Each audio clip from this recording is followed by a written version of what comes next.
I'm really happy this evening to have everybody here for our November monthly program.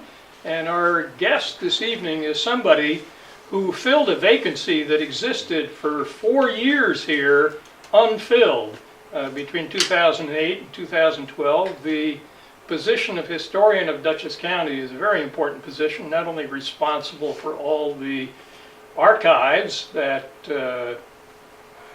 belong to the county, but is responsible for working with various municipalities, the historians, historical societies, and organizations interested in collaborating. Some not so interested in collaborating, but his job is to try to get us to work together to really preserve that history and make the most of it and share it with other people. And he's been a real treasure to the county since he filled that position in 2012, and we're delighted to have him here this evening. He's going to be talking about documents. I know that he wishes he had more time to focus on the treasures of the county, the archives, but instead of my talking about that, it's best that you hear directly from him. Will, we're delighted to have you here this evening. Thank you very much, Michael. Thank you all. Special shout out to David and also to, of course, our beloved town historian Nancy Kelly and Art in the back, because I know that you guys have had some experience with this collection as well. So as Michael said, I'm Will Tatum, your county historian. I've been in office since October of 2012. And one of the first things that County Clerk Bradford Kendall and County Executive Marcus Molinaro said that I needed to focus on and figure out were the ancient documents collection. So, by show of hands, who here is familiar with the ancient documents collection? Well, the Kellys don't count because they wrote one of the indices to it and published it in the Dutchess. But essentially what this collection is, and you can see where they were created right here in the beautiful 3rd County Courthouse. These are the records of the Dutchess County Court of Common Pleas and General Sessions, which began sitting in 1721. This was the last piece of the pie as far as establishing a truly independent Dutchess County government. From 1690 all the way up until 1714, the county had been administered by Ulster County, if you can believe it. And what a role reversal since then, huh? So, our courts began in 1721. And we're not entirely sure at this moment where the records end. We know they go through at least 1862. We see some signs of material from the 1870s and 80s, and it may very well be that this lasted right up until the unified court system fully took over in the 1890s. But the section that we're going to talk about today was generated from the 1720s through the 1760s. So, back before, of course, the Kellys were involved in all this. The first person to really come in and look at these documents in a methodical way was former Vassar College president Henry Noble McCracken, whom some of you may also be aware was one of President Woodrow Wilson's brain trusts, so a fairly major figure. After his retirement, then County Clerk Fred Smith brought him in and said, "Would you look at all of these documents?" And so he did, because the county clerk has been responsible for all of these records since 1721. Part of the county clerk's job is to act as clerk of the court.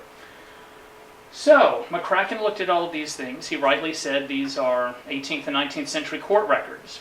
But, truly unfortunately for historians like myself, I am a historian of justice and crime, he said these will only be of interest to genealogists, which has restricted our access to the collection. So he said they needed to be indexed, and he created these 2 huge index books. That's book 1, there's also book 2. And he went through, document by document, for about the first third of the collection. He took down the names mentioned in them, a little bit of information about the document, and the document number. So if you were looking for a person, this and later indices, including the Kelly Index, are great ways to jump in there and say, okay, I'm looking for Benjamin Kipp, for example. We'll be hearing a little bit more about his story later on this evening. You could look up Kipp and it will tell you the document numbers in which his name appears. Now then, there's a little bit of an access issue. You've got 2 choices before 2013, really. and those are one, to go to the microfilm, and unfortunately the microfilm doesn't really sync up to this index. They are made 20 years apart.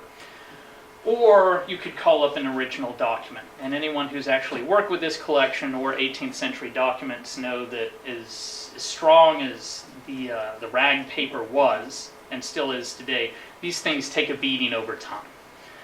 As did the microfilm, which was shot back in the early 70s by the Church of Latter-day Saints. So by the time I arrived in 2012, some people were using the microfilm, most people were actually calling up original documents. And there was a little bit of an additional issue, which if you've gone through all the microfilm, you'll know. That is, about 2/3 of this collection are unprocessed. They don't have document numbers, so they can't be indexed. And while it seems that most of this unprocessed material was captured on the microfilm, good luck figuring out where you are in that unprocessed material. So we came up with a two-part solution essentially to this problem. The first part was to create a modern keyword searchable index of the ancient documents collection using an Microsoft Excel file, and a shifting cast of characters, including college interns, volunteers, entering registry clerks who are actively working in the county clerk's office today.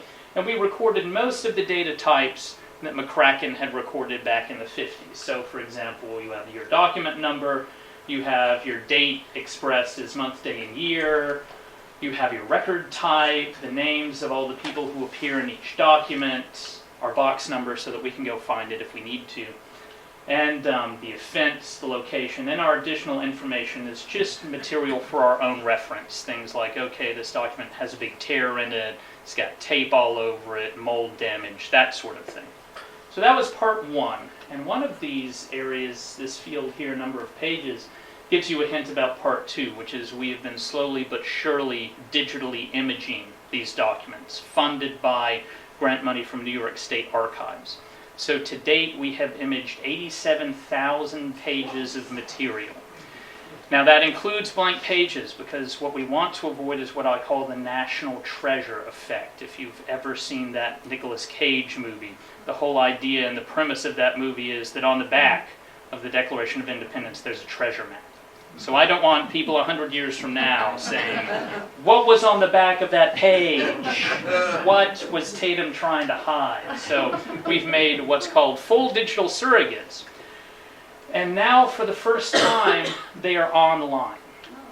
So you can go to this web address, dutchessny.gov/ancient documents. It will take you to this screen here, which this paragraph up here essentially tells you what is online. So right now there are 37,000 pages of material online, running from about 1721 to 1788-89.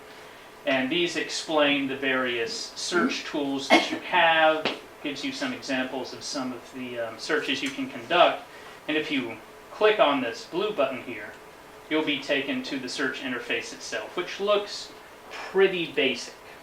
So you can enter a name or a party type. We included party types so that you could tell, was someone a judge, were they a defendant, were they a plaintiff.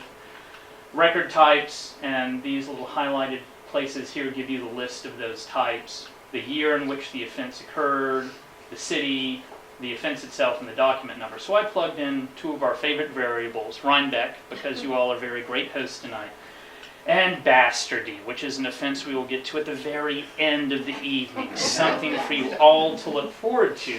And you can see that when you plug those in, and the list of results goes well beyond what I could fit here, you get these highlighted document numbers, dates, names of individuals. One of the downsides to this is if you search for those terms, you get multiple hits for the same document. So you get a hit for each name that is in that document. But if you click on one of those highlighted numbers, it takes you to a full-color, high-resolution digital scan, which you can zoom in, you can zoom out, you can turn it upside down, you can mirror it, do basically whatever you want to. And access to this is completely free. There's no charge. And that is all courtesy of the New York State Archives having funded the digitization, but it was the Dutchess County Office of Central and Information Services that built this interface. So, let's get to the story, shall we? We've had all the digital gobbledygook. Just to ground you here, another piece of Dr. McCracken's work. This is, of course, his map overlaying all of the various town borders with the patent borders. We have up here Rhinebeck, including Red Hook, because back in the 1760s it included Red Hook, although if you're concerned about that, the blue line does note the subsequent differentiation. So that's where we are in space. Now, what are we going to be looking at? When we look at this material from phase 1, which is a little over 12,000 pages of material, you see the pie chart here. Most of it is debt. That's what we expect because this court was largely a civil court, so it's all kinds of debt proceedings.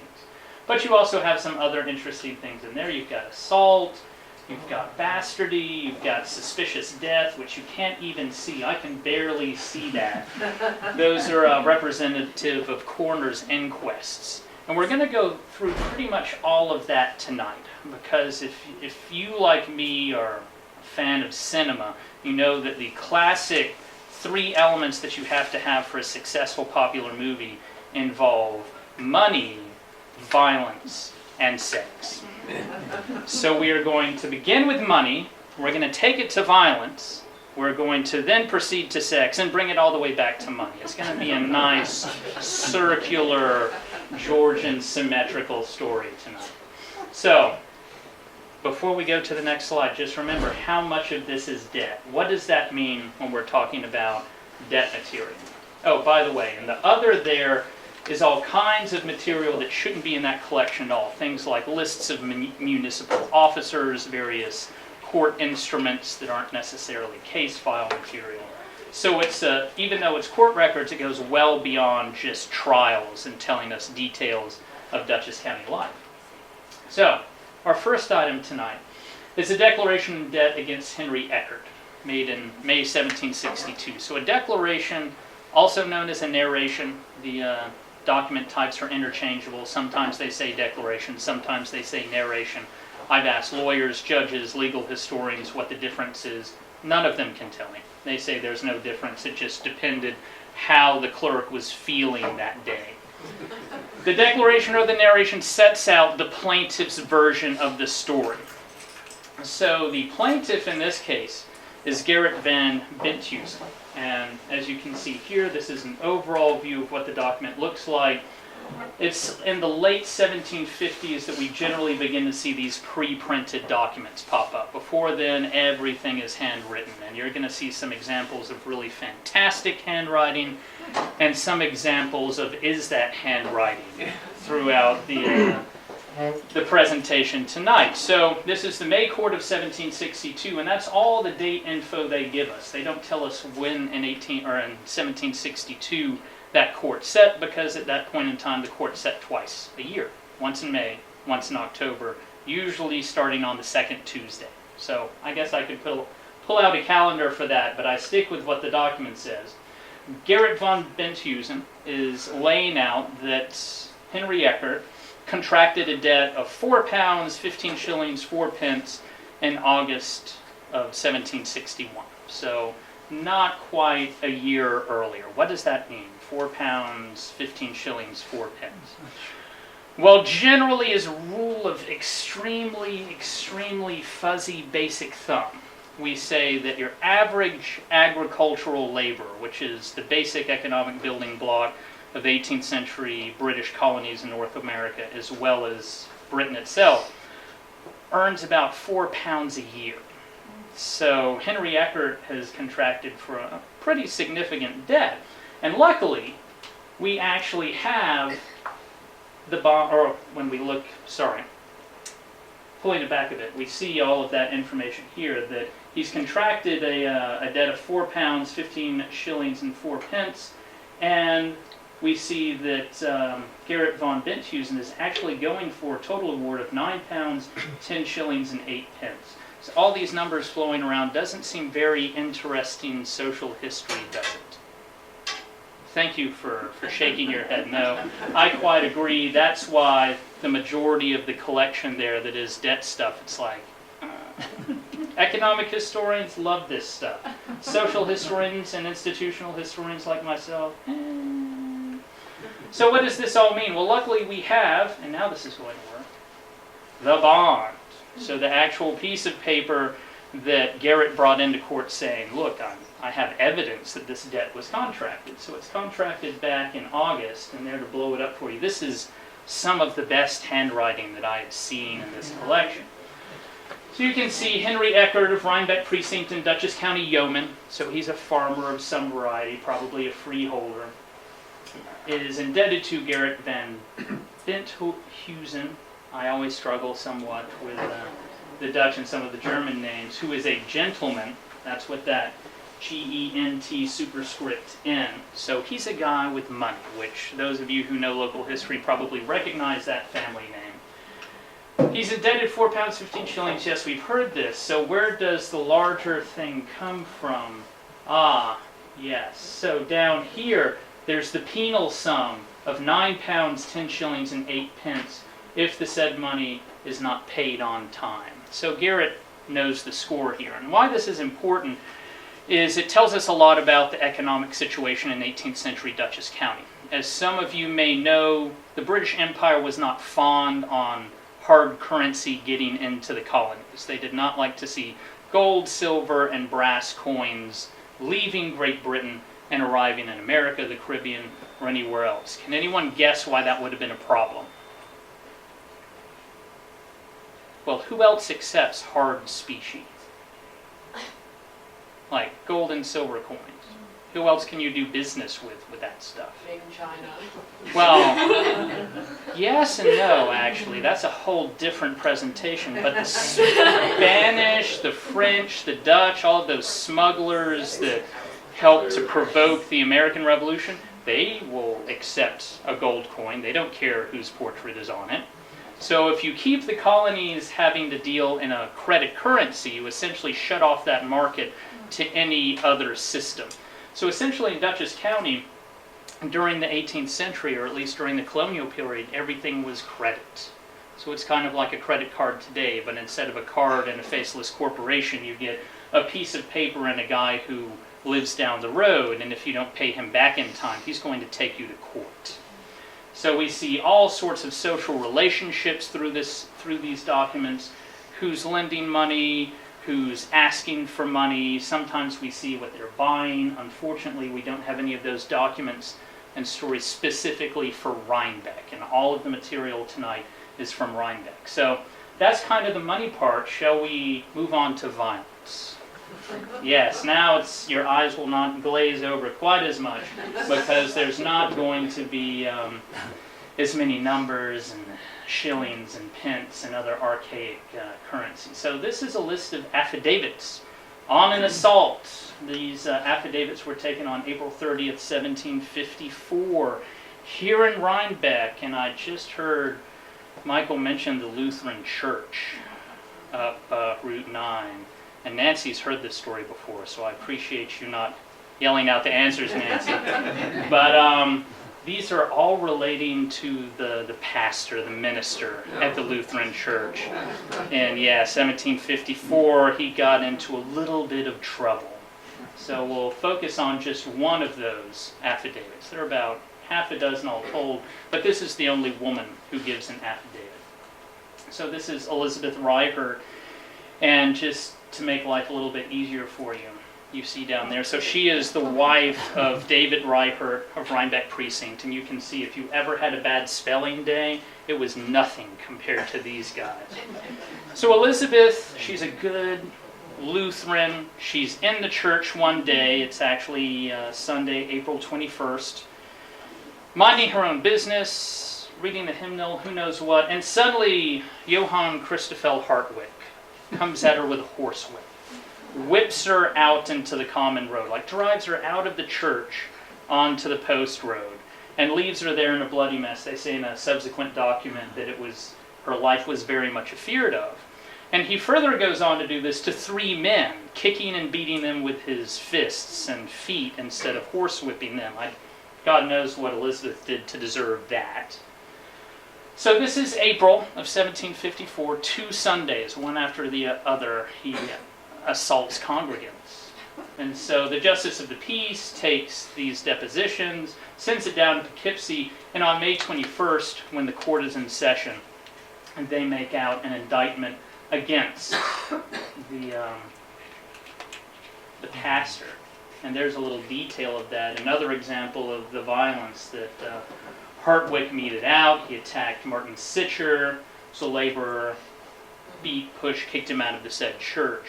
And on the back of this document, which unfortunately I don't have a photo of right here for you today, Hardwick admits he confesses that he did all of this, admits it, and he pays a fine to get off of the hook. So he's able to assault all of these people, but more or less get out of any serious jail time by paying money. Okay, so for a long time that's where we thought the story ended. But then, looking through the documents again today, I came across this. This is 5 years later in 1759. The courts are once again after Johann Christoffel Hardwick. They don't say what they want him for, but there is an arrest warrant out for him, sent to the sheriffs. Unfortunately, this and a couple of other points are items that are still under research. But we do know the very, very end of the story. Mostly thanks to Nancy, who actually dug this piece up and shared it. Does anyone know that there are colleges in Oneonta, New York? What is the name of one of those colleges? Yes. This guy gave the money in his will to found Hardwick College as a Lutheran seminary in 1797. So never say that Dutchess County doesn't have a wide reach across New York. So, our next item here, we actually have a couple of items relating to slavery. So this case is from 1751, and as you can see, this is not a great example of penmanship. The spelling is kind of atrocious too, and depending on how you read this, some of the details are a little bit in question. So it involves Aaron Van Wagenen and Ari Hendricks. So it's not clear who this fellow belongs with, but there is an enslaved African American named Harry. And Ari Hendricks goes up to Aaron Van Wagenen and says, this slave, who it seems from my reading of this is Ari Hendricks' slave, has stolen Ari's fox skin. So they're trapping for fur, he's trapped the foxes, he's gotten the fur already, and gone and sold them. So, coming up with a detail here. So Ari is looking for Harry. But there's an additional wrinkle to all of this, which is that Harry had previously misbehaved and been put in the block, which I would imagine is a variety of the stocks, from which Harry managed to break out and escape, and eventually runs across Aaron Van Wagenen. And Aaron Van Wagenen notices that Harry has a rather large club in his hand. And he says, Harry, what exactly are you doing? You were confined to the stocks. Harry says, I broke myself out. And if anyone wants to grab hold of me or take me again, I will take them with me. He says, whoever gets a hold of me must die, if 1, 2, or 3, before they will have me. So Aaron says, maybe that's not the best way to go about this business because it ends in tears for everyone. So he manages to talk Harry into dropping his club, to going in front of the Justices of the Peace with Ari Hendrickson. And it turns out there's another layer to the story, which is that Harry has a wife who is pregnant. And he's been asking Ari Hendricks to support the said wife. It's not clear if she belongs to Ari or not.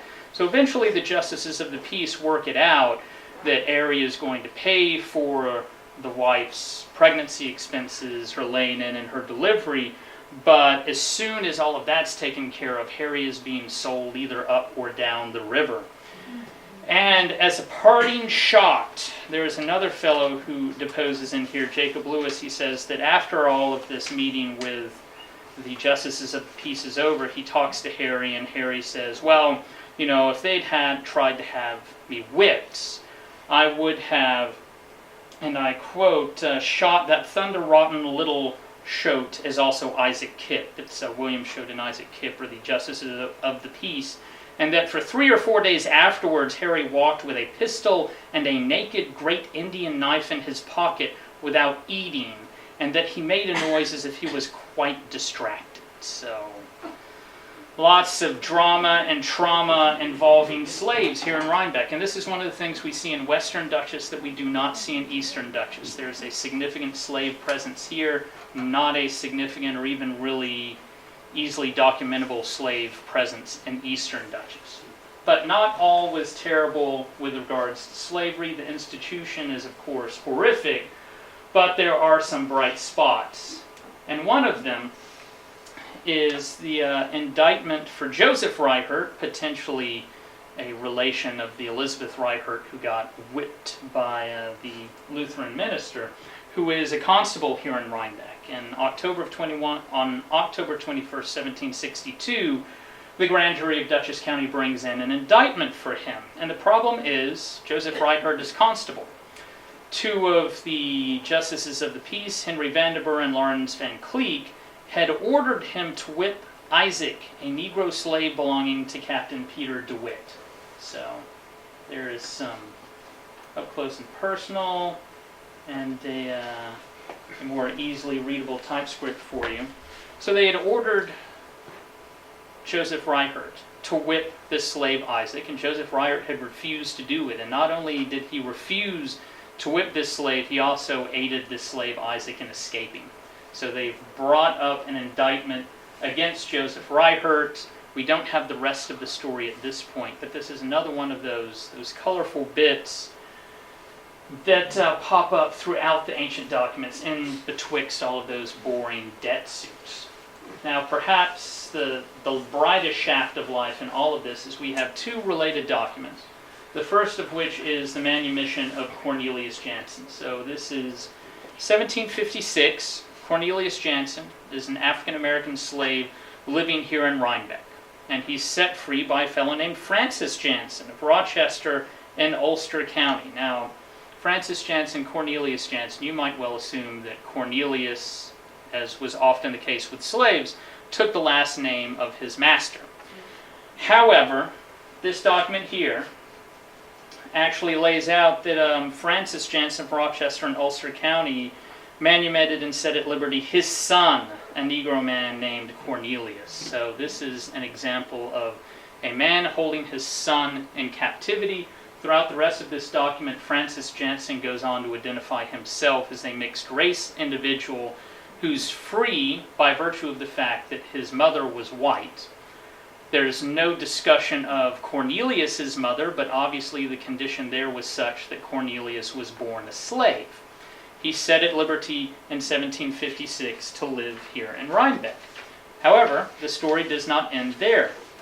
We're going to get into this a little bit more later on, but there is an early form of Social Security called the Poor Laws, and the Poor Laws state that they came about in the reign of King Henry VIII and Elizabeth I back in England. So they're passed over a period of about 15 years.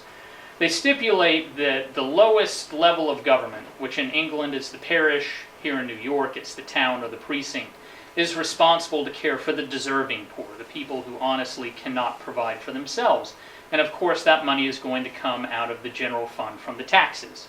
And no government official wants to spend more tax money than necessary, especially since these folks are elected pretty much every year. So, in the 1740s, the colony of New York, the Colonial Assembly, had passed a law that said if you are going to set any slave free, an indemnity bond must be sworn out to the municipality in which the slave lives. So if the slave turns out to not be able to support themselves, he or she does not fall on the poor rates. So there's money available to support them. And in order to keep Cornelius free, and we have the indemnity bond here, two leading citizens of Dutchess County and Rhinebeck, Peter ten Broek and Johannes Veller, swear out a bond of 200 pounds, New York currency, in 1763. So not quite 10 years after he's set free. And again, remember, your average agricultural labor makes 4 pounds a year. This is a 200-pound bond. That is a significant amount of money. Now, moving right on along. So remember how very slim part of that wedge, almost completely imperceptible, was suspicious death. Well, sometimes people just died in 18th century Dutchess County, and if they were found under suspicious circumstances, then an investigation would be launched in order to figure out what happened to them. It's 18th century CSI, and that was conducted by the county coroner. So what the county coroner would do, and this is this inquest from Rhinebeck in actually 1743, didn't save it on this one, but it's an error up there. For this inquest, the coroner would gather 12 jurors, men of good standing in the community, and they would go to the scene of the crime, they'd poke around, and then they'd all sit down together and decide, okay, what exactly happened here? Do we have a suspicious death?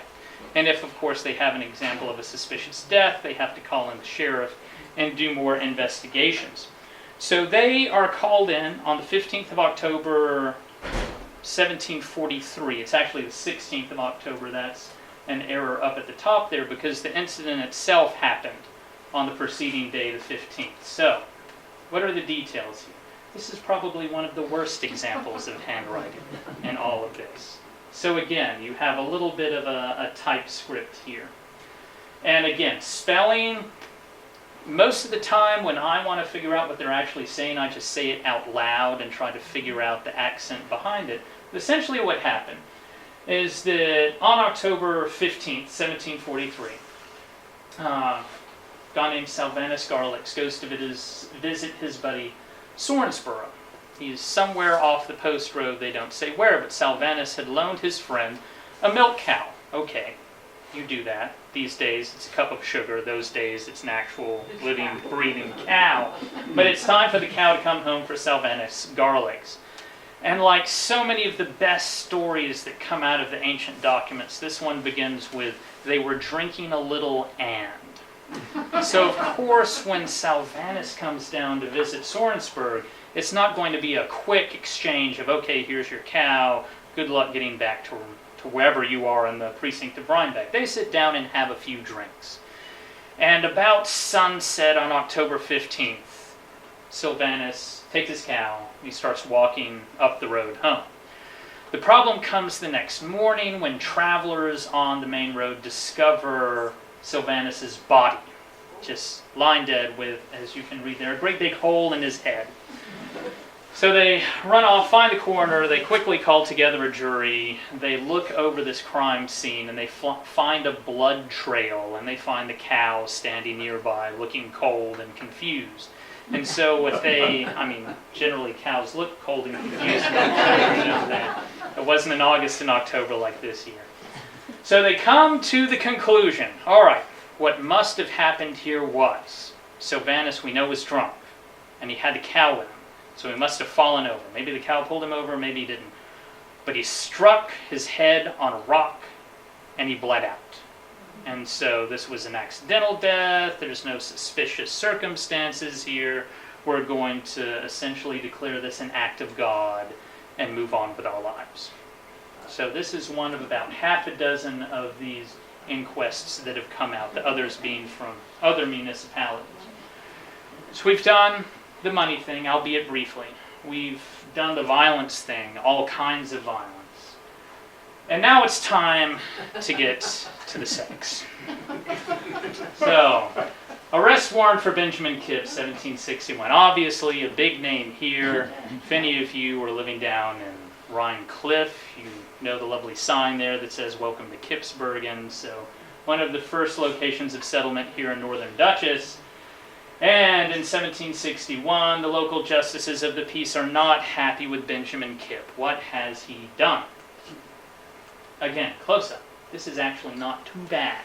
But still, for your convenience, they are going after Kipp because they have a young woman whose name is not actually spelled the same way in any of the multiple documents in this case, named Maria or Maria Giselbra.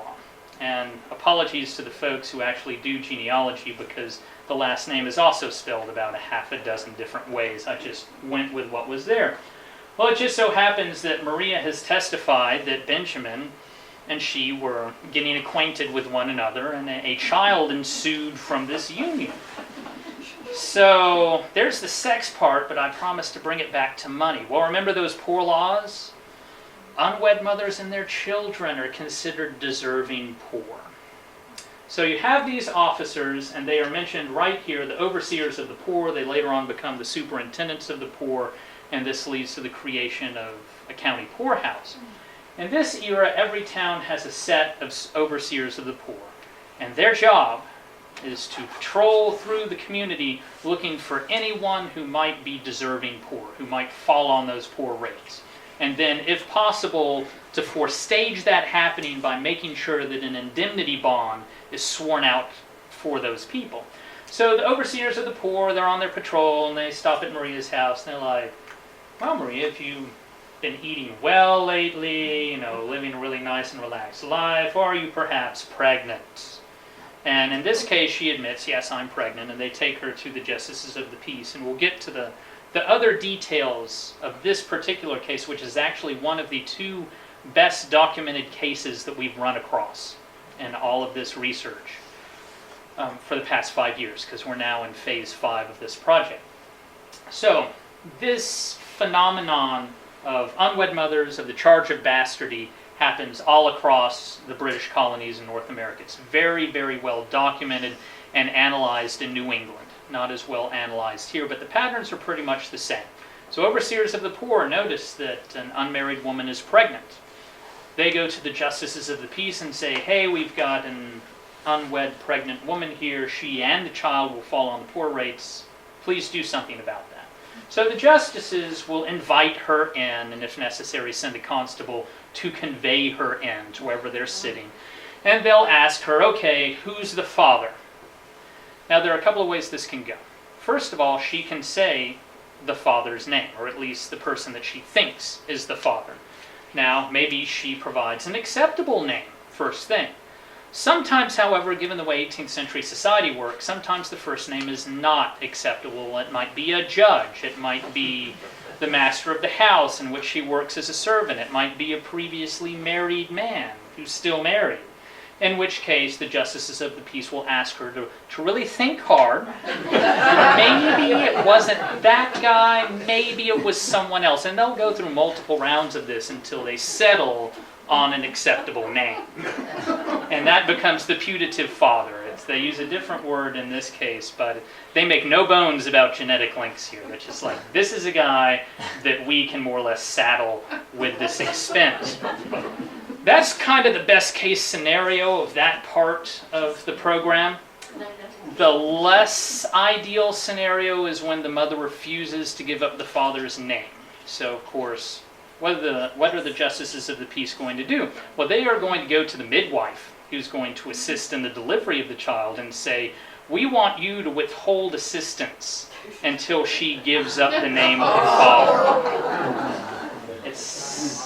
If anyone wants to argue about progress since the 1700s. But often the midwife will say, no way. I may not have taken a Hippocratic oath, but I'm not going to deny assistance to this woman in her hour of need. The justices of the peace say, okay, that's fine. And they'll just wait until the delivery pains are at their height, and they'll all barge into the delivery room and start pelting this woman with questions. They're going to get a name, one way or another. Now, in this case, Maria Geselbron offers it all up herself. She has no problem. The overseers of the poor report her to the justices of the peace. They send her a summons, and she says, yes, I would actually love to talk to you about this situation. And this is kind of a nightmare letter for young men of all ages. And we'll go to the close-up here. So she says, all right, I'm kind of legally a widow because my husband ran off 5 years ago. He left me with 5 small children. So I've been a widow, living on my own, corralling these crazy children for 5 years. It's been nuts. And then one day my next-door neighbor, young Benjamin Kipp, walks in. And he's being nice, he's offering me comfort, and he promises that he's going to be really kind to me. He says he might marry me, and one thing leads to another. And a couple of months later, oh, there's a child! And he claims that it's not his child, but it's definitely his child. I mean, carnal knowledge, how could it not be his child? So she gives him up to the justices of the peace. The justices of the peace are fine with this, Because Benjamin is a young single man of a well-to-do family, there's going to be no problem here. Now, there are, again, a couple of different acceptable solutions to this situation, now that you have the name of the father. Solution number one, which everyone wants, these two get married. They form a regular family unit, everything's great. But, since it seems that Benjamin is not really on board with that idea, solution number two is that they force him to swear an oath that he will pay for the upkeep of the mother and child for a certain amount of time, and then for the child until that, in this case, baby girl is old enough to care for herself. So we're talking age 12 to 14 probably to be sent out in service as a servant to a local family. Now, that's great if you can get the father to say, all right, I'll swear an oath, I'll do that. But what happens if he decides to take a prolonged trip to Western New York, maybe to found a seminary in Oneonta, something like that. A long-term visit to friends in Boston. How are you going to get him? Well, you get him because along with that oath, you have them swear sureties. So guys who are pillars of the community that say, okay, if Benjamin slips out, then we will pay this debt. Now, things get a little bit more complicated with this situation. We begin to see why Benjamin Kipp may not be so keen to marry this young woman. We presume she's young.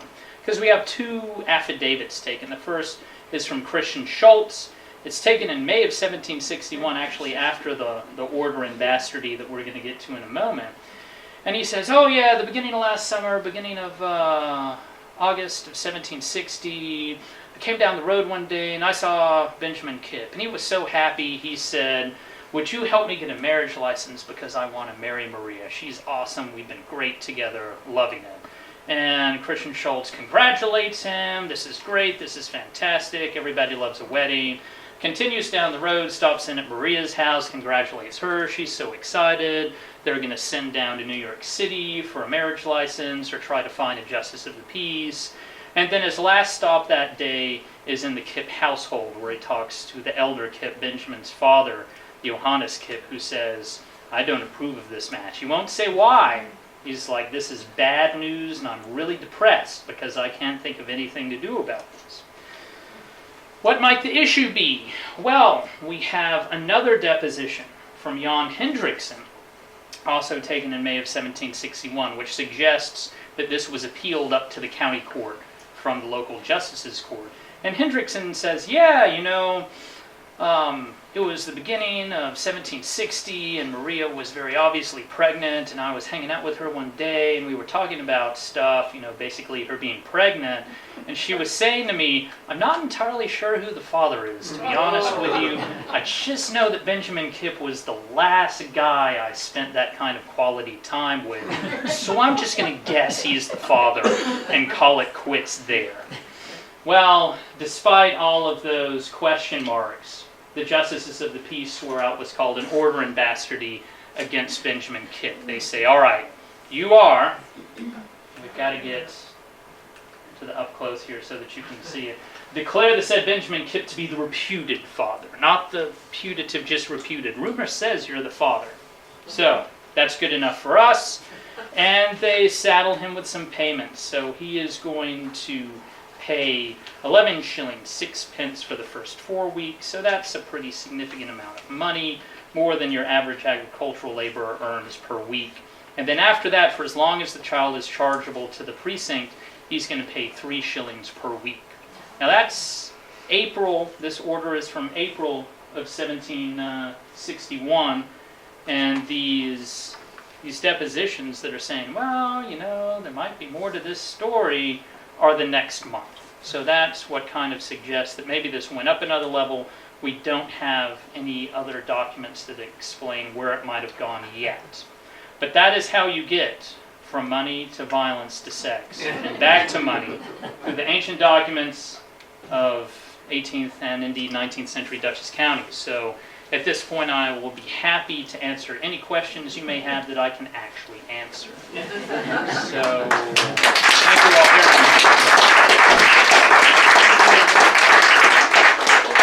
Are there any questions, or was this just such a riveting Friday night performance that it's like time to go to Foster's? Yes, Mike. I'm curious how many, I mean, we saw the transcriptions at the bottom of some of the documents that we showed here. How many of those the thousands of documents that are now online have been able to be, that's a very labor-intensive process. It is. Have been able to be transcribed. I've personally transcribed about 25 of them, which are just sort of the highlights cases. And what I'm in the process of doing, which is driving the transcripts, is I'm creating a presentation like this for each of the communities in Dutchess County that is tailored just for them. So as I dig out those files for Clinton, Washington, Northeast, Pauling, the rest, I transcribe them. So as Michael has said, it's incredibly labor intensive. In an ideal world, you would have a transcript for this entire page, and that's actually one of 3 full pages of writing in this document, this order and bastardy, because that would make it completely word searchable instead of keyword searchable. No computer in the world can read that handwriting. And if we went back to Sylvanus Garlick's coroner's inquest, nobody can read that handwriting, computer or basically most human beings. So you have to type it all up into this stuff so that a computer can crawl through it and figure it out, which is also, it's why we can't use a system called optical character recognition, which if you were to scan a newspaper article or something, then a computer can read it. So unfortunately, that's probably not going to be a thing, but one of our future, sort of the third part of all of this, is we're creating an online web page called a wiki. Some of you may have heard of Wikipedia. Well, it's going to be a Wikipedia for the ancient documents, which will allow researchers to submit information on each document.